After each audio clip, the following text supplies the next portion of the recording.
Channel 3 Eyewitness News live at 5:30. Coverage you can count on in HD. Good evening. Thank you for joining us. I'm Greg Glover. And I'm Cindy Sexton. The McMinn County Sheriff's Office says the new fires there appear to have been intentionally set. Sheriff Joe Guy posted the information regarding the Calhoun fire this morning on Facebook. Volunteer firefighters have been battling the fires all night and this morning in Calhoun. A burn ban remains in effect for McMinn County and in all counties of the Channel 3 viewing area. Fire investigators believe more than half of the wildfires burning in the Tennessee Valley have been intentionally set, and they want to punish the people responsible. Channel 3 Eyewitness News reporters Kelly McCarthy takes a look at the alarming trend of arson relating to these wildfires. She'll tell us what we should do to help stop them. This is some of the damage caused by a small wildfire in Sequatchie County that the sheriff's office says started when a man lit a cigarette, threw it into a pile of leaves, and then watched it burn. The sheriff's office says more than 900 acres have burned in Sequatchie County because of two arsonists.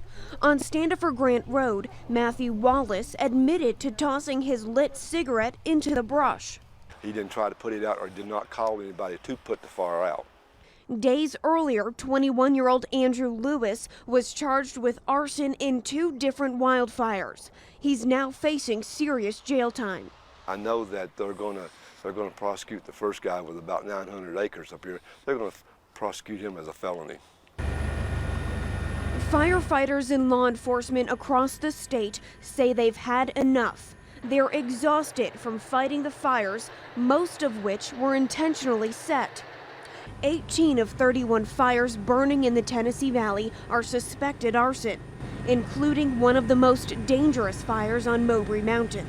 If one of our first responders is injured badly or is, God forbid, killed fighting these wildfires, I can promise you that the full weight of state government will come down upon you. Deputy Chief Lockhart says the wildfires in Sequatchie would still be burning and threatening homes if it wasn't for assisting agencies and local volunteers. Most of these fire departments here are volunteer. They have a regular job they spend. Then they go out and they'll fight this fire the rest of the night. And that's just something that we can't appreciate how much help and how much work they do.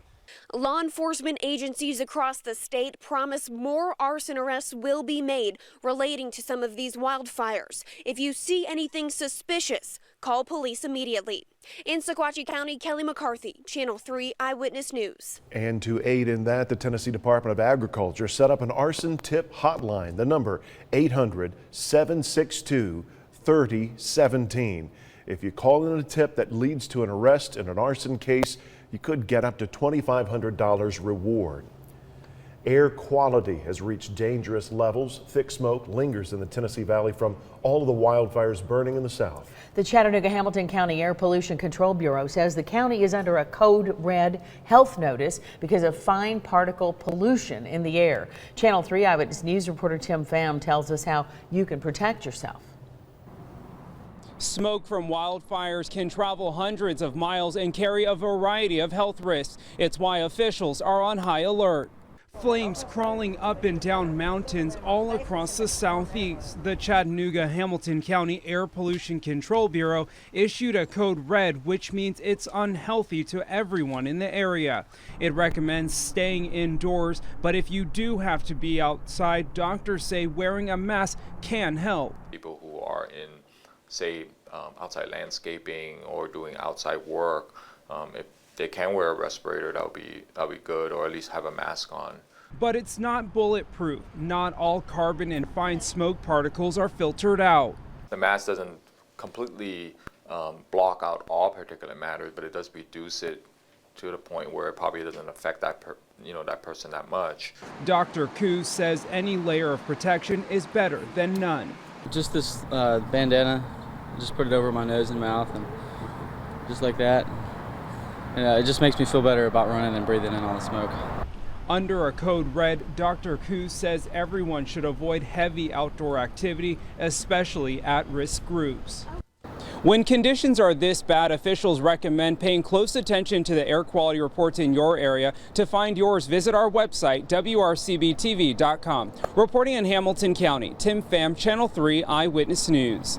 The air quality report was updated this afternoon. It has been downgraded to moderate, something we haven't seen in a while. Let's send it over to Storm Alert Chief Meteorologist Paul Barris to see what the days ahead have in store for us. How about it, Paul?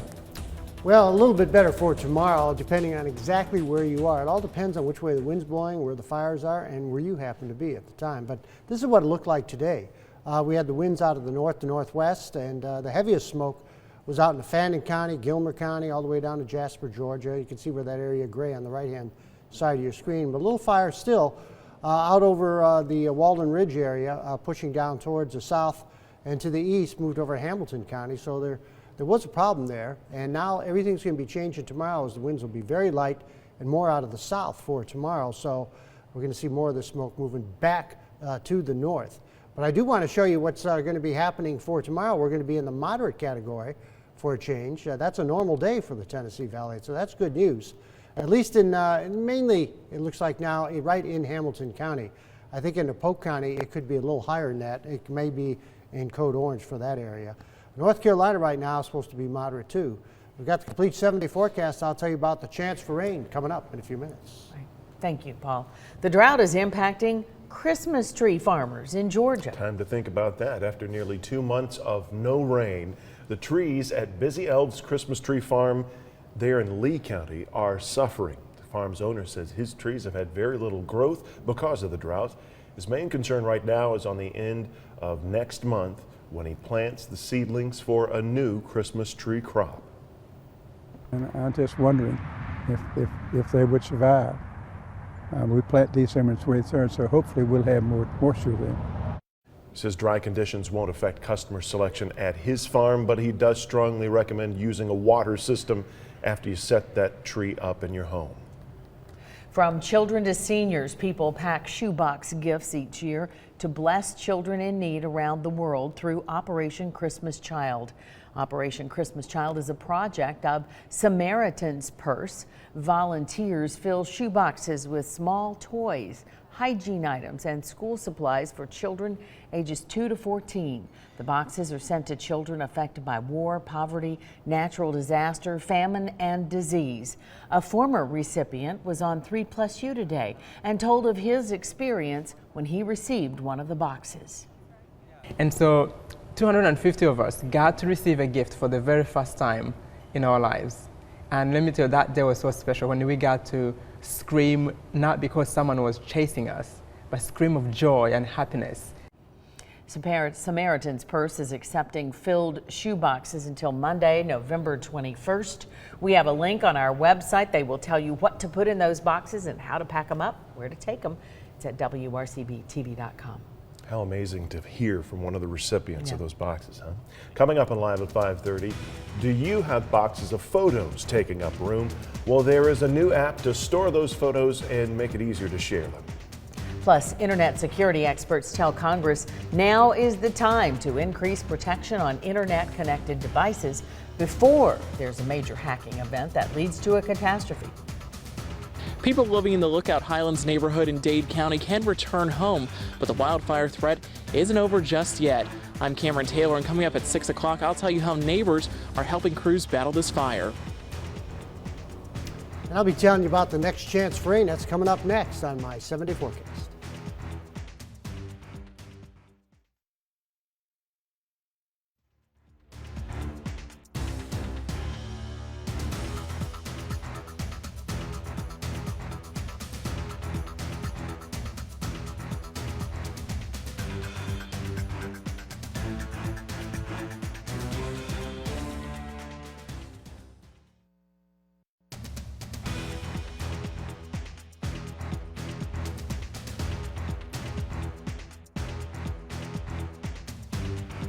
Channel 3 Eyewitness Traffic is brought to you by CHM Memorial.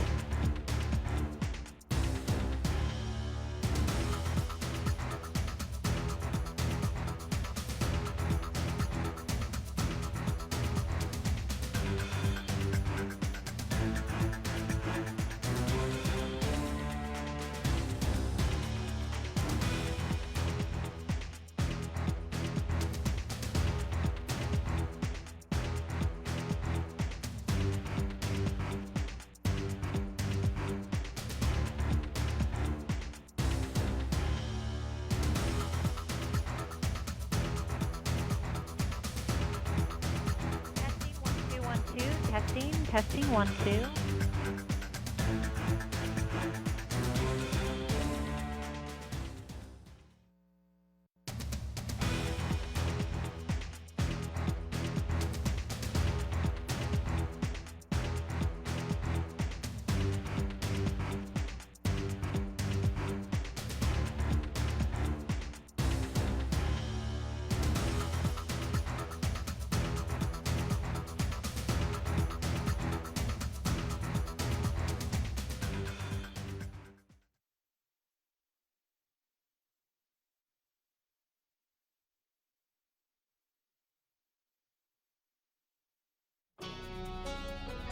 Channel 3 Eyewitness Traffic is brought to you by CHM Memorial. CHM Memorial's Buzz Standard Lung Center provides the most advanced treatments for lung-related diseases. Call 423-495-LUNG or visit mylungcare.org.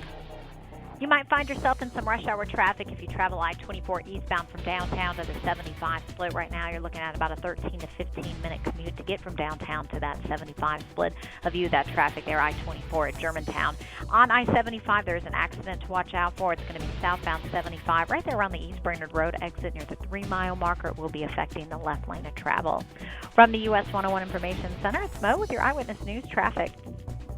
You know, besides probably being the driest year ever in the history of Chattanooga, we're going to probably run into the driest just straight days without any type of rain. So far we've had 27 days of no rain in a row, and last time we had any was October 20th, 0.08. It was less than a tenth of an inch of rain.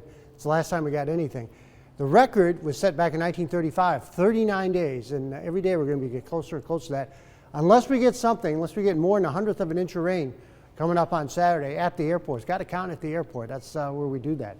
A Leonide meteor shower is going to be coming up again for tonight and tomorrow night. You'll be able to look anywhere in the sky, 15 meteors per hour. The only problem is there's going to be almost a full moon out there, and it may interfere with some of the viewing. Again, the best time is just before dawn, about 3, 4, 5 in the morning. Looking at the satellite radar combination, we got clear skies, so it'll be great for viewing, except for that full moon again. There's absolutely no rain around. There's a few sprinkles out towards New Jersey, moving out of Pennsylvania. That's about it. It's about as dry as a bone over the eastern half of the country. Southwesterly winds at 5, 72 in the city, 72 in Dalton, 74 Athens, and 57 out at the Murphy Andrews Airport. 73, 38 the high and the low for today. We're nearly 20 inches below normal in rain. And unless we get almost 8 inches of rain by the end of the year, which is going to be the driest year by far and away, not even close. No, we're not even going to be close to second place. We're going to be the driest year ever in the history of Chattanooga since we've been keeping records in the 1880s. 74 Dalton, 74 in Calhoun, 70 Chatsworth, 75 into Trenton, 72 in Scottsboro, while with 72 also out near Delano and in Red Bank, 74 right here at Channel 3. Lookout Mountain 67, Signal Mountain 70.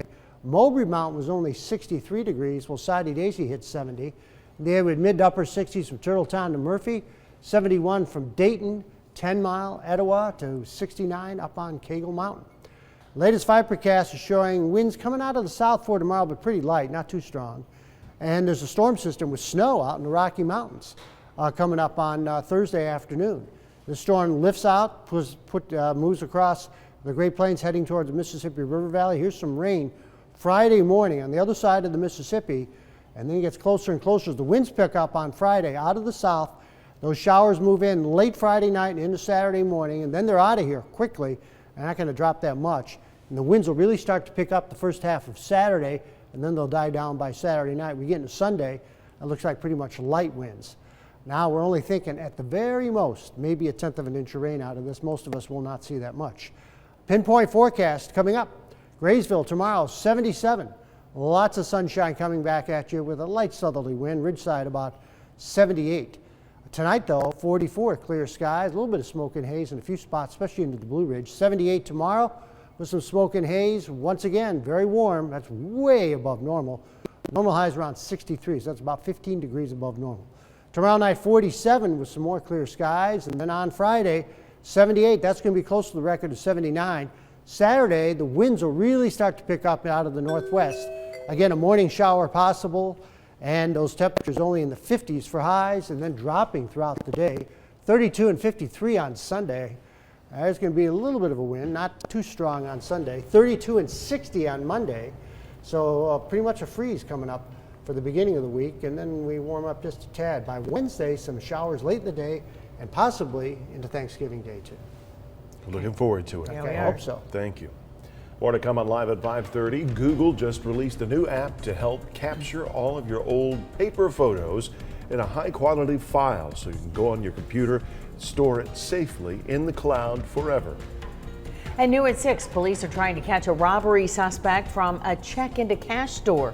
We have a way you can help and earn up to $1,000 in cash. Greg's Crime Stoppers report is all new at 6.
What if your imagination didn't have to wander? What if the sky wasn't the limit and the possibilities were truly endless? What if the future was a blank canvas and your mind a clean slate? What if the next generation of innovative dreamers was raised right here in Gig City? What if is now, why not? Introducing NextNet, 10 gig internet only from EPB Fiber Optics. If you're like most people with hundreds or even thousands of old pictures and photo albums and shoeboxes, you want to see what Google has done. The company just released a new app that'll save those pictures forever. Our consumer technology reporter Jamie Tucker has the story. I'll just bet you've got a shoebox like this one, filled with old pictures you haven't looked at in ages. Sure, you'd like to scan them all and put them on a computer, but that would take forever, right? Well, check out what Google has done with a new app called Google Photo Scan. It's brand new. The app uses your phone's camera to scan photos in a very cool way. You point the camera at the picture, the photo scan lines up the edges like this. Rather than just taking a snapshot, which would get the desk or whatever you've got the picture on, the app grabs the corner and saves just the photo. It also takes multiple images and combines them to remove glare and improve the quality of the photo. I took this photo with the camera app on my phone and this one from Google Photo Scan. The image quality isn't quite as good. The colors were a little washed out with Photo Scan, but I didn't have to worry about glare from overhead lights. Where the Photo Scan app is really cool is how it organizes the photos you've scanned. It puts them in the Google Photos cloud so it's stored forever. And it does this automatically. And like other photos stored with Google, it's organized and searchable by name. Still takes a little time to scan a large stack of photos, but you don't have to worry about any glare or light flashes. More importantly is that organizational and searchable features of Google Photos. Now you just have to decide what to do with the old paper ones. That's What the Tech. Jamie Tucker, Channel 3 Eyewitness News. Photos scanned by Google went into the app stores on Tuesday. It's available now for iPhones and, of course, Google's Android devices. At a hearing on Capitol Hill today, members of Congress were told to expect more serious, costly hacking of the internet unless government takes steps to require device protections to mitigate the impact. Committee members were told that the Internet of Things, or the IoT, makes compromising the internet very easy, and that most manufacturers of internet connecting devices do not pay any attention to the security requirements that the use may need. Those connections can easily be compromised because there's no security protection on the devices. IoT devices are also particularly attractive targets because users often have very little way to know when they've been compromised. Unlike a personal computer or a phone, which have endpoint protection capabilities and the user is more likely to notice when they perform improperly, compromised IoT devices may go unnoticed for longer periods of time. Testimony urged Congress to think ahead and create an agency that would be able to develop requirements to protect security in internet devices. Some grated cheese brands are being recalled across the country because of concerns of possible salmonella contamination. The recall involves 4C grated cheese, Homestyle grated cheese, and Cento grated cheese brands. No illnesses have been reported, but 4C Food Corporation is voluntarily recalling the products after FDA testing revealed the cheeses may be at risk. The recalled grated cheese was sold in 6-ounce glass jars with best buy dates between November 12th of 2016 and November 12th of 2018. Still to come on Live at 5:30, a new medical study shows Americans are sicker than people in other countries, even though Americans pay more for medical coverage. Plus, Macy's shows off 4 new floats that'll be in the annual Thanksgiving Day parade that, if you can believe it, is just next week. What the Tech is brought to you by Gig City's only local provider of the fastest internet and sharpest HD TV, EPB Fiber Optics.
Americans pay more for health care, I should say, yet are sicker than those living in other developed countries. The Commonwealth Fund surveyed nearly 27,000 people in 11 countries. Those of us in the U.S. are less likely to have health care, see a doctor, and fill prescription medications because of costs. And Americans are much more likely to suffer from multiple chronic illnesses. The main difference, 23 million Americans do not have health insurance. Other countries have universal health coverage. 8 days from today, 8 days, the streets of New York City will be filled with the sights and sounds of the season. Macy's showed off its 4 new floats this week that will be in the annual Thanksgiving Day parade. The themes are Hawaii, with a fully working waterfall and confetti-spewing volcano, Christmas with a 15-foot tree surrounded by a merry-go-round, and the Girl Scouts. And then we've got the Girl Scouts of USA in the parade. They believe in helping girls become better leaders through teachings and science, technology, engineering, and math. And that whole float is embraced by all of the many badges that you could earn as a Girl Scout. She didn't mention cookies, but there is so much more to it. There's also Crazy Glue with a crazy fun house that has a spinning living room. And as always, you can watch the parade next Thursday morning on NBC, right here on Channel 3, starting at 9. You'll have a pretty good seat. Now here's David Carroll. Here's what's coming up on Eyewitness News at 6. It's just nice to know that we have a home to come home to. We're live as residents in a Lookout Mountain community settle into their homes after the wildfires had forced them to leave their homes for 3 days. A woman died in custody at Silverdale in late August. Her family blamed jail officials for her death, but the autopsy tells a different story. We'll explain what happened. Plus, I was in band and I just dropped everything I did and I just started crying. Lookout Valley Middle and High School students were told their classmate died in an accident this morning. We'll let you know about their grief as Channel 3 Eyewitness News at 6 starts in just a few minutes.